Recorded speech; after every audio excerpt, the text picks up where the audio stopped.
Question پوچھا کہ ناخن کاٹنے کا کوئی مخصوص وقت ہے؟ یہ کہتے ہیں ہم نے سنا ہے کہ ظہر کی اذان کے بعد ناخن کاٹنا منع ہوتا ہے۔ لیکن ناخن کاٹنے کا شریعت نے کوئی وقت مخصوص نہیں رکھا، یعنی اس اعتبار سے کہ بھی عصر کے ٹائم کاٹو نہ کاٹو، ظہر کے ٹائم کاٹو یا نہ کاٹو، اور جس نے ظہر کی اذان کے بعد منع کیا یہ بھی غلط ہے۔ ہاں لیکن ٹائم ضرور مخصوص کیا ہے کہ ایک ہفتے میں ناخن کاٹنا سنت کریمہ ہے، یعنی جب 7 دن آپ کے مکمل ہو جائیں ناخنوں کو تو کاٹنے چاہیے۔ پھر اگر آپ نے تاخیر کی اور 15 دن تک لے گئے تو یہ تاخیر مکروہ تنزیہی ہے، یعنی شریعت نے ناپسند کیا ہے لیکن گناہگار نہیں ہوں گے۔ پھر 15 دن سے 40 تک کراہت بڑھتی جاتی ہے، یعنی ناپسندیدگی بڑھتی جاتی ہے، لیکن 40 دن تک بھی گناہ تو نہیں ہوتا، ناپسندیدگی شدت اختیار کرتی ہے۔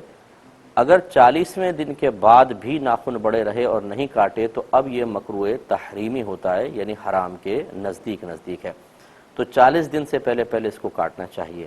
اور یاد رکھیں اس حکم میں خواتین اور حضرات دونوں برابر ہیں۔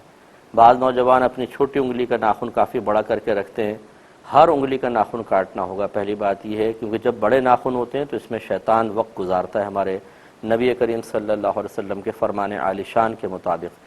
اسی طرح خواتین اپنے ہاتھوں یا انگلیوں کو خوبصورت کرنے کے لیے ناخن بڑھا لیتی ہیں، یہ شرعی لحاظ سے منع ہے۔ خوبصورتی شریعت کا حکم ماننے میں ہے، ناجائز طریقے سے زینت اختیار کرنے میں نہیں ہے۔ اس سے شاید ہم کسی شخص کو، افراد کو، انسانوں کو متاثر کر لیں اور وہ 2 جملے تعریف کے کہہ دیں، لیکن اللہ تعالیٰ اس کے رسول کی اگر رضا چاہیے اور ان کی بارگاہ میں مقبولیت چاہیے تو پھر شریعت پر عمل پیرا ہونا ضروری ہوتا ہے۔ ایک بھائی نے کویشچن کیا تھا کہ کیا دانتوں پر کیپ لگا سکتے ہیں؟ دیکھیں بعض اوقات اگر ڈاکٹر نے کہا ہے کوئی صحیح ضرورت ہے تو بالکل دانتوں پہ لگا سکتے ہیں۔ اب یہ صورتحال اگر وہ فکس ہیں بالکل تو پھر آپ کے کوئی فرق نہیں پڑتا کہ آپ جیسے غسل واجب ہو جاتا ہے تو اسی بس کلی کر لیں، یہ کافی ہے، اس کو ہٹانا لازم نہیں ہوتا کہ جب فکس ہو جائے۔ یقینی سی بات ہے کہ ہٹائیں گے تکلیف ہوگی اور دوبارہ لگانا مشکل ہوگا۔ اور اگر وہ فکس نہیں ہے، ایزیلی ہٹ سکتے ہیں، کچھ اس قسم کے ہیں، تو پھر یہ کہ خصوصاً جنابت کے موقع پر انہیں نکالنا چاہیے۔ ہاں وضو میں اگر نہیں بھی نکالیں تو کوئی فرق نہیں پڑتا ہے۔ ایک انہوں نے پوچھا ہے کسی بہن نے کہ ہمارے یہاں کوئی باہر کے ملک کا انہوں نے ذکر کیا ہے کہ یہاں خواتین رمضان میں مسجد میں تراویح پڑھنے جاتی ہیں، تو کیا ان کا مسجد تک تراویح پڑھنے کے لیے جانا صحیح ہے؟ دیکھیں جہاں پر اس کا رواج نہیں ہے، عرف قائم نہیں ہوا، وہاں بہنوں کو اپنے گھر میں ہی پڑھنی چاہیے، وہ گھر سے باہر نہ نکلیں، کیونکہ تراویح سنت مؤکدہ ہے، اگر آپ علیحدہ پڑھیں۔ اگر جماعت سے بھی پڑھیں تو اس کی جماعت سنت مؤکدہ علی الکفایہ ہے، یعنی پورے محلے میں سے چند لوگوں نے بھی جماعت قائم کر لی اور کچھ لوگ نہیں بھی پڑھتے جماعت سے تو وہ بری ذمہ ہے، گناہگار نہیں ہوں گے۔ کچھ لوگوں کو قائم ضرور کرنی چاہیے اور سب پڑھیں، بہت اچھی بات ہے، میں کوئی یہ نہیں ترغیب دے رہا ہوں، لیکن ایک مسئلہ بتا رہا ہوں کہ سنت مؤکدہ علی الکفایہ ہے، اور سنت کام کے لیے عورت کا گھر سے نکلنا یہ غیر مناسب ہے۔ کوئی بہت ہی شدید حاجت ہو کہ فرض کے درجے میں یا واجب کے درجے میں ہے تو پھر الگ بات ہوتی ہے، لیکن اس کے لیے نہ نکلیں۔ لیکن جہاں ایسا عرف قائم ہے کہ خواتین مساجد تک، مسجد جمعہ پڑھنے کے لیے یا عام نمازیں اس طرح تراویح پڑھنے کے لیے آتی ہیں، تو وہاں چونکہ پہلے عرف قائم ہو چکا ہے، اس لیے وہاں نہ روکا جائے اور خواتین کو آنے دیا جائے۔ لیکن اس کے لیے بس ہم ہمیشہ شرائط ذکر کرتے ہیں کہ اگر وہ شادی شدہ ہیں تو شوہر سے پوچھ کر آئیں گی، شوہر منع کرے تو بالکل نہیں جا سکتی ہیں۔